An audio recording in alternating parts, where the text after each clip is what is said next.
Hello student, कैसे हैं आप सब। आशा करता हूं कि आप सभी अच्छे होंगे। आज हम लोग 10th क्लास की पहली पोएम पढ़ेंगे जिसका नाम है डस्ट ऑफ स्नो। इसके जो राइटर हैं वो हैं रॉबर्ट फ्रॉस्ट। इनका पूरा नाम है रॉबर्ट ली फ्रॉस्ट, जो कि ये अमेरिकन पोएट हैं। पोएट एक पेड़ के नीचे खड़े हैं जिसका नाम है हेमलॉक ट्री। इस पेड़ का नाम क्या है? Hemlock tree. और इसी के ऊपर कौवा हलचल करता है। और ये है हमारे रॉबर्ट ली फ्रॉस्ट। ठीक है, जब कौवा हलचल करता है तो बर्फ़ के छोटे छोटे कण इनकी बॉडी पे आ गिर पड़ते हैं और इनको बहुत, जो दुखी मूड था इनका, वो अब हैप्पी मूड में चेंज हो जाता है। ठीक है, तो आइए इस पोएम के बारे में थोड़ा डिटेल नॉलेज लेते हैं, लेकिन उससे पहले हम लोग करेंगे इसके वर्ड मीनिंग। तो डस्ट ऑफ स्नो का मतलब होता है फाइन पार्टिकल्स ऑफ स्नो, मतलब बर्फ के छोटे छोटे कण। वे का मतलब होता है मैनर, यानी तरीका। हैज़ गिवन माई हार्ट का मतलब होता है ग्लैडेंड माई हार्ट, यानी मेरा हृदय प्रसन्न हो गया। और मूड माने होता है स्टेट ऑफ माइंड, जिसको कहते हैं मनोदशा, यानी जो दिमाग की जो कंडीशन होती है उसको कहते हैं। और र्यूड माने होता है हेल्ड इन रिग्रेट, मतलब दुखी रहा। तो अपने लोग अब करेंगे इस पोएम का अर्थ निकालते हैं। क्या है इस पोएम का अर्थ? The way a crow shook down on me the dust of snow from a hemlock tree has given my heart a change of mood and saved some part of a day I had rued। तो यहाँ पर कहने का मतलब ये है कि जिस तरीके से कौवे ने मेरे ऊपर, मेरे शरीर के ऊपर बर्फ़ के छोटे छोटे कणों को गिरा दिया हेमलॉक ट्री से, उस समय मेरा हृदय बहुत प्रसन्न हो गया और मेरे दिमाग, मेरे मूड में चेंज आ गया। And saved some part of a day, और मैंने उस दिन का कुछ हिस्सा वेस्ट होने से बचा लिया, जो मैं कुछ हिस्सा बर्बाद कर चुका था। समझ में आया? यानी कौवे की हलचल से बर्फ़ के छोटे छोटे कणों का जब शरीर पे गिरे उनके, तो उनके मूड में चेंज आ गया। यानी इसका इस पोएम का एक दूसरा अर्थ ये है, यानी sometimes even a small incident या happening may prove to be of larger significance, यानी कभी कभी होने वाली छोटी सी घटना भी बड़े महत्व की साबित हो जाती है।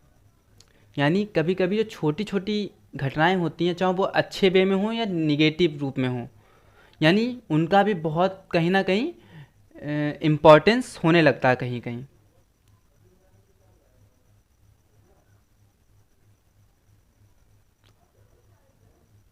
ये पोएम एक बात और कहना चाह रही है कि समय बहुत कीमती होता है, इसको सेव करना चाहिए।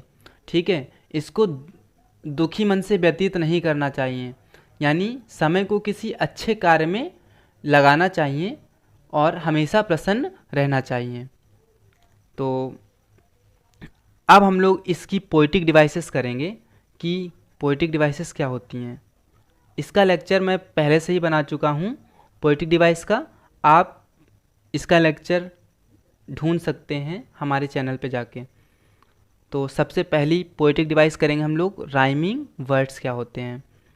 तो words that have same sound, यानी समान ध्वनि, लय, तुकबंदी वाले शब्द, यानी ऐसे शब्द जिनकी ध्वनि समान हो, जिनकी लय समान होती है, तो उनको हम राइमिंग वर्ड्स कहते हैं। जैसे इस पोएम में अगर देखें तो क्रो का जो साउंड है वो स्नो से मिलता हुआ है, और हार्ट का साउंड है वो पार्ट से मिल रहा है, मी का साउंड ट्री से मिल रहा है, मूड का रूट से। तो ये राइमिंग वर्ड्स हैं। इसी से रिलेटेड एक और पोइटिक डिवाइस है जिसका नाम है राइमिंग स्कीम। इसमें क्या होता है, it is a pattern of rhymes यानी लय determined by the sound at the end of each line. इसमें क्या होता है, हम देखते हैं कि किस किस लाइन की लय सेम है। जिस जिस लाइन की लय सेम होती है उसको हम एक लेटर से रिप्रेजेंट कर देते हैं, अल्फ़ाबेटिकली रिप्रेजेंट कर देते हैं क्रम से, जिस जिसकी समान होती है। तो क्रो की जो लय समान है स्नो से, क्रो की किससे है, स्नो से समान है, तो इस लाइन के लिए हमने ए लेटर दे दिया। इसी तरीके से मी की जो साउंड है वो किससे मिल रही है, ट्री से मिल रही है, और इसके लिए हमने बी वर्ड दे दिया। और हार्ट का जो साउंड है पार्ट से मिल रहा है, इसके लिए हमने सी वर्ड दे दिया। मूड का रूट से साउंड मैच कर रहा है, इसके लिए डी वर्ड दे दिया। तो हमारा जो आखिर में पैटर्न निकल के आता है ए बी सी डी, इसी पैटर्न को ही हम राइमिंग स्कीम कहते हैं। तो अगली जो पोइटिक डिवाइस हमारी है एसोनेंस। एसोनेंस का मतलब, इसका भी मतलब हम बता चुके थे पहले से, हमने एक सेपरेट वीडियो बनाया हुआ है जिसमें अधिकांश पोइटिक डिवाइस उसी में ही हैं, तो आप उसको जाकर देख लें पहले, इसके बाद आप इस पोएम को पढ़ें, तभी आपके अच्छे से समझ में आएगा। ठीक है, तो अब हम एसोनेंस देखते हैं। एसोनेंस में क्या होता है, जो पास पास के वर्ड होते हैं उनके बीच के साउंड रिपीट करते हैं। जो पास पास के वर्ड होते हैं उनके बीच के साउंड रिपीट करें, बीच में जो साउंड होते हैं। जैसे हम देखें तो पहले स्टेंजा में ही ये वर्ड हैं, शूक डाउन ऑन मी। अब सब में कौन सा साउंड आ रहा है इनके बीच में, ओ साउंड प्रोमिनेंट है, यानी वो रिपीट कर रहा है। ठीक है, यानी जो पास पास शब्दों के बीच के जो वॉबल साउंड रिपीट करें उन्हीं को ही हम कहते हैं एसोनेंस कहते हैं। वहाँ पर पोइटिक डिवाइस एसोनेंस यूज होती है। अगली पोइटिक डिवाइस हम लोग करेंगे अलिटरेशन। अलिटरेशन में क्या होता है, when first letter of adjacent words is repeated in a line, यानी जब किसी लाइन में कई एक शब्दों के पहले अक्षर रिपीट करें तो उस वहाँ पर पोइटिक डिवाइस होती है अलिटरेशन। जैसे सेकेंड वाले स्टैंजा में देखते हैं, सेव्ड सम, यानी यहाँ पर जो लेटर रिपीट कर रहा है वो एस, दोनों का पहला लेटर क्या है, एस, तो यानी एस लेटर रिपीट कर रहा है, और यहाँ पर हम कहेंगे कि जो पोइटिक डिवाइस है वो अलिटरेशन है। हमारी जो अगली पोइटिक डिवाइस है वो है एंजापमेंट। एंजापमेंट में क्या होता है, जब दो लाइंस के बीच में, यानी पहली लाइन फिर उसके नीचे दूसरी लाइन फिर उसके नीचे तीसरी लाइन, इसी तरीके से जब दो पास पास की जो लाइन होती हैं उनके बीच में अगर कोई भी पंक्चुएशन मार्क ना यूज़ हो, यानी ना तो कॉमा और ना ही फुल स्टॉप, तो वहाँ पर एंजापमेंट दिखने को मिलता है। जैसा कि एंजापमेंट हम देख सकते हैं कि इस लाइन से इस लाइन में आने पर कोई भी पंक्चुएशन मार्क नहीं यूज़ हुआ है, इसी प्रकार से इस लाइन में आने पर यहाँ पर भी पंक्चुएशन मार्क यूज़ नहीं हुआ है। यानी हम देख रहे हैं कि पूरी पोयम में ही ऐसा है कि जो दो पास पास लाइन है वहाँ पर कोई भी पंक्चुएशन मार्क यूज़ नहीं हुआ है। इससे यहाँ पर और इससे यहाँ पर, इससे यहाँ पर, इससे यहाँ पर, यानी हम कहेंगे इस पूरी पोयम में एंजापमेंट का यूज़ हुआ है। हर एक दो लाइन के बीच में एंजापमेंट का यूज़ हुआ है। अब हम लोग नेक्स्ट पार्ट पे बढ़ते हैं। इसमें देखेंगे important question answers including extract based, यानी पैसेज बेस्ड क्वेश्चन। ठीक है, तो सबसे पहला जो क्वेश्चन है वो है, what is the name of poem of the given stanza. Exam में आपको एक स्टैंजा मिलेगा और उससे रिलेटेड कई क्वेश्चंस पूछे जा सकते हैं। जैसे कि पहला क्वेश्चन पूछा जा सकता है कि ये जो स्टैंजा है वो किस पोयम का है। तो किस पोयम का है? Dust of snow. अगला जो क्वेश्चन है, who is the poet of given stanza? तो कौन है? Robert Lee Frost.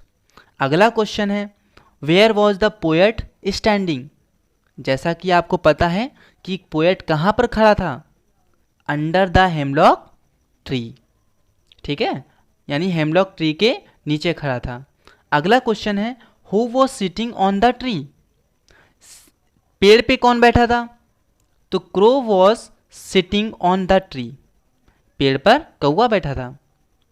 Fifth question, where does the particles of snow fell? जो बर्फ के छोटे छोटे टुकड़े थे वो कहाँ पर गिरे थे? तो पता होना चाहिए, the particles of snow fail upon the body of the poet, यानी पोएट के शरीर पर गिरे थे। अगला question, under which tree was the poet standing? ये रिपीट हुआ है, अंडर द हेमलॉक ट्री, यानी हेमलॉक ट्री के नीचे पोएट खड़े हुए थे। अगला क्वेश्चन है, did the poet remain happy during the rest of the day? क्या पोएट दिन के बचे हुए समय में हैप्पी था? तो बिल्कुल, yes, the poet remain happy during the rest of the day, यानी दिन के बचे हुए समय में वो हैप्पी हो गए थे, पहले वो दुखी थे। अगला क्वेश्चन देखेंगे, which particles did the crow shake down? कौन से पार्टिकल्स को कौवा नीचे गिराता है? Fine particles of snow. Fine मतलब होता है बहुत बारीक पार्टिकल्स होते हैं बर्फ के, यानी बर्फ के छोटे छोटे टुकड़ों को वो गिराता है। Here I stands for the, इस पैसेज में आई भी यूज हुआ है। देखते हैं कहाँ पर आई यूज हुआ है, देखो जरा, आखिर में आई। तो इसमें ये पूछा है कि आई किसके लिए यहाँ पर यूज हुआ है, तो पता होना चाहिए आई किसके लिए यूज हुआ है यहाँ पर। तो इसमें ऑप्शन कौन कौन से हैं? ट्री के लिए, क्रो के लिए, पोएट के लिए या स्नो के लिए? तो आई किसके लिए यूज हुआ है? पोएट के लिए। ठीक है, एग्जाम में एक बात और पूछी जाती है, या तो सेंट्रल आइडिया आएगा और या तो आपको 4 लाइंस की पोएम पूछी जाएगी। ठीक है, तो आपको दोनों ही तैयार करना है। और ये जो हमने क्वेश्चन आंसर लिखे हैं, पीडीएफ जो बनाई है, आपको कॉपी पे नोट करते चलना है। ठीक है, ध्यान रखना इस बात का। तो right the 4 lines of poem. तो जैसा हम जानते हैं, the way a crow shook down on me the dust of snow from a hemlock tree. The way a crow shook down on me the dust of snow from a hemlock tree. तो ये 4 lines आपको याद कर लेना है। ठीक है, और साथ में अपनी नोटबुक में नोट कर लेना है। अगला क्वेश्चन है, write the central idea of the poem. Dust of snow is famous poem composed by Robert Lee Frost. It tells that sometimes even a small incident may prove to be of larger significance. The crow shakes off the snow particles from hemlock tree.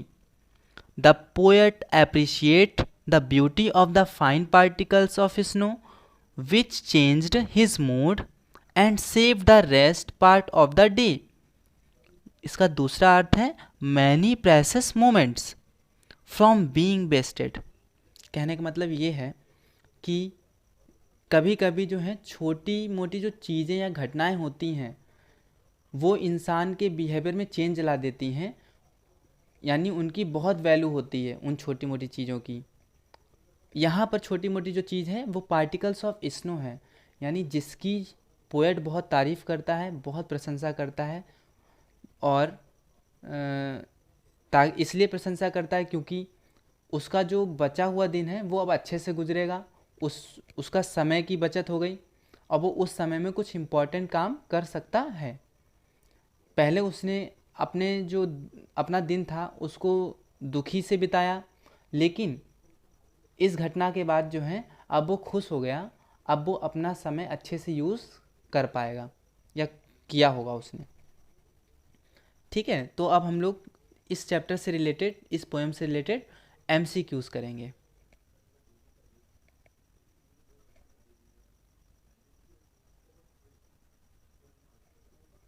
तो सबसे पहला है who shook down the hemlock tree. किसने hemlock tree हिलाया था?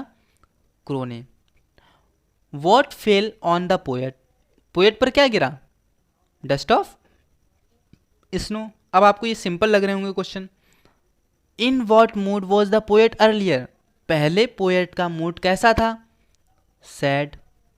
What was the effect of fall of the dust of snow on the poet. यानी इस जो डस्ट ऑफ स्नो पोएट पर गिरी उसका क्या इफेक्ट रहा? यानी उसने क्या किया था? Changed his mood. पोएट की मनोदशा बदल दी।